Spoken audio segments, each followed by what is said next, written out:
Boker Tov. Good to see a number of you beginning to join on as we get ready to start another week.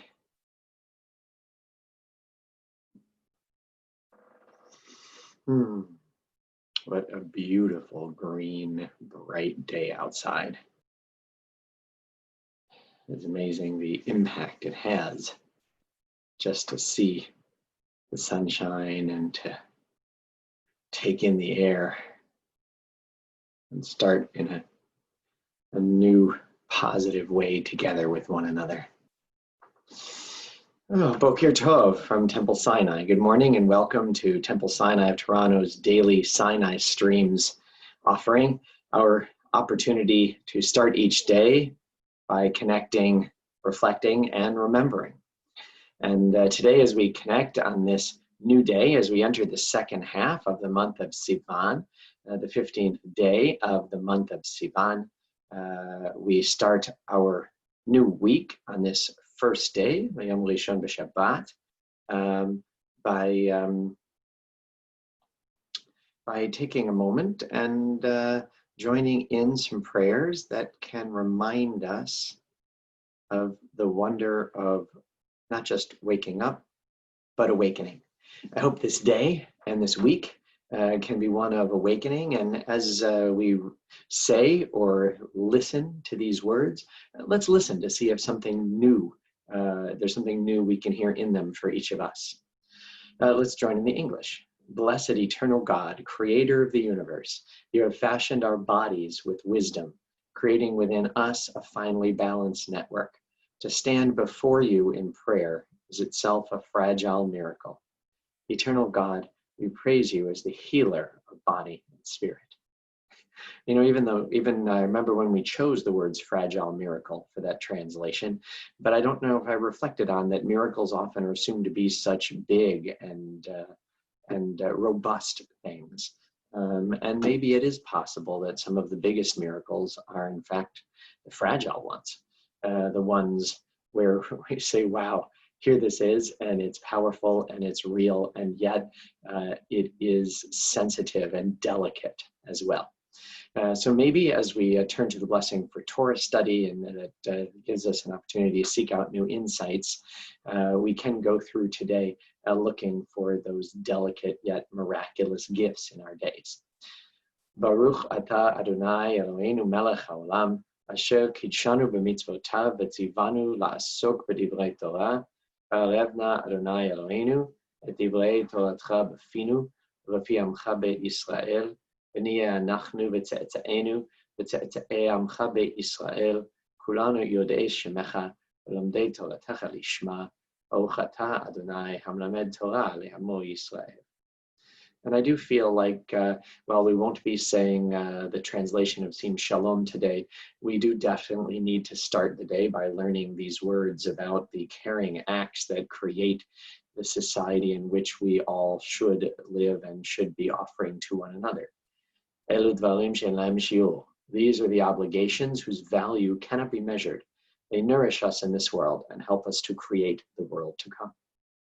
Kibud av v'em, to honor fathers and mothers, ugmilut chasadim, to perform acts of love and kindness, v'hashkamat bet hamidrash shacharit ve'arvit, to attend the house of study morning and evening, v'hachnasat bochim, to welcome the stranger, u'vikul cholim, to visit the sick, v'hachnasat kala, to provide for brides and grooms, u'levayat hamet, to keep faith with the dead, v'yun tefillah, to pray with sincerity, Hava'at shalom ben adam l'chavero, to make peace when there is strife. V'tamud Torah keneged kulam, and the study of Torah is equal to them all. Well, let's move from the study of Torah to sharing Torah that helps to challenge us to define ourselves. That says each day, as we affirm the Shema, we say, how can I be one, and how can I contribute to this world, this scattered, challenged world, being a unified, loving place. Shema Yisrael, Adonai Eloheinu, Adonai Echad, Baruch Shem Kavod Malchuto, Leolam Va'ed, Ve'ahavta et Adonai Elohecha, בכל לבבך ובכל נפשך ובכל מאודיך. והיו הדברים האלה אשר אנוכי מצווך היום על לבביך, ושיננתם לבניך ודיברת בם, בשבתך בביתך ובלכתך בדרך, ובשוכבך ובקומך, וקשרתם לאות על ידיך, והיו לטוטפות בין עיניך, וכתבתם על מזוזות ביתך ובשעריך. ויאמר אדוני אל משה לאמור, דבר אל בני ישראל ואמרת עליהם, ועשו להם ציצית על כנפי בגדיהם לדורותם, ונתנו על ציצית הכנף בטיל תכלת, והיה לכם לציצית, וראיתם אותו, וזכרתם את כל מצוות אדוני ועשיתם אותם, ולא תטורו אחרי לבבכם ואחרי עיניכם, אשר אתם זונים אחריהם, למען תזכרו ועשיתם את כל מצוותיי, והייתם קדושים לאלוהיכם. אני אדוני אלוהיכם, אשר הוצאתי אתכם מארץ מצרים, להיות לכם לאלוהים. אני אדוני אלוהיכם, אדוני אלוהיכם אמת. Well, as we affirm our connection to each other and to the world and to the divine, we turn again now, it being the first day of the new week, to the next step in learning about Rabbi Menachem Mendel Levine of Satanov's structure for challenging us to find a way to grow, to identify the different midot, the different characteristics within us upon which we might focus or work, and within those to challenge ourselves to discover some new way that we can even affirm and embody more of our potential each and every day. So we've looked at already 4 of the different stages or steps that Harav Levine, that he offered to us. And so let's review them as we add the next one. In these words from Cheshbon HaNefesh, from the accounting of the soul, he in order mentions first equilibrium, Menuchat HaNefesh, to rise above small events, whether good or bad, that are not worth throwing off our spiritual equilibrium. After equilibrium, he talks about savlanut, about patience. When something bad happens to us that we could not have avoided by being careful, don't make it even worse through pointless sorrow. And then third, after savlanut, patience, comes seder, order. Let all your doings and plans be orderly, each one in a fixed time and place, so that your mind will always be free to address what is before you. And fourth, we saw, was haritzut, determination. In all matters, begin by calmly and coolly thinking things through. Once you have decided, get up and do it, and don't delay. And now today's new element is nikiyut, translated as neatness, but nikiyut most commonly is understood as meaning cleanliness. And the phrase that he gives us is, let there be no confusion or ugliness in your things or in your dwelling, let alone about your body or clothes. And so when mentions neatness, I mean, I remember growing up and my mother saying neatness is next to godliness, that there is this important idea, not only true in the strange times in which we're living right now, but true always, that neatness, cleanliness is an important part of understanding and respecting our place in the world and finding how it is that we can prepare ourselves to behave in the most meaningful possible way. It's hard to explain other than being neat and clean. What this means, he does mention very specifically, he rejects the idea that one can say, well, I'm focused on matters of the soul, so it doesn't matter if I don't take care of my physical self. It doesn't matter if I don't manage my personal environment or keep it clean. I'm focused on the world of the spirit. Says Rav Levine, no, that we cannot separate those two things. But in fact, if we're going to engage in a life of meaning and a life of introspection, then we also must look around. We also must take care of ourselves and our environment so that there is neither something ugly nor something confusing about us, about ourselves or around us. And yet I was most taken and surprised by the way he begins this section in his book, Accounting of the Soul, Cheshbon Nefesh, which some people have found to purchase online, which I'm really happy to hear. It's a very wonderful and meaningful and worthy book. What is it he starts with? He says that when we come into the world, we start to gather impressions of the world, impressions of animals, impressions of plants, impressions of beings, of people, ourselves. And in doing that, in our mind, we build our own small universe, that our perceptions are in fact our own personal universe, our own impressions, our own characterization of the world around us. And that those drive sort of our instinctive behavior each and every day. And that our intellectual soul, our higher abilities, ought to be kind of like God's indwelling presence, the Shekhinah, in that world of our own perception and creation. That we ought to then imagine how the world should be, that how it can be, and that we should seek to take care of it and order it. Why? Because if each of us is kind of the entire world writ small, then ourselves is like the Beit HaMikdash, is like the central sanctuary, in that it's the source from which holiness flows. And so if we don't care for that place, then where is the soul to be? How can we be a proper Mikdash Ma'at, a small sanctuary for the peace of God within us that we call a soul, to be in this world, if in fact we don't care for that body and its surroundings?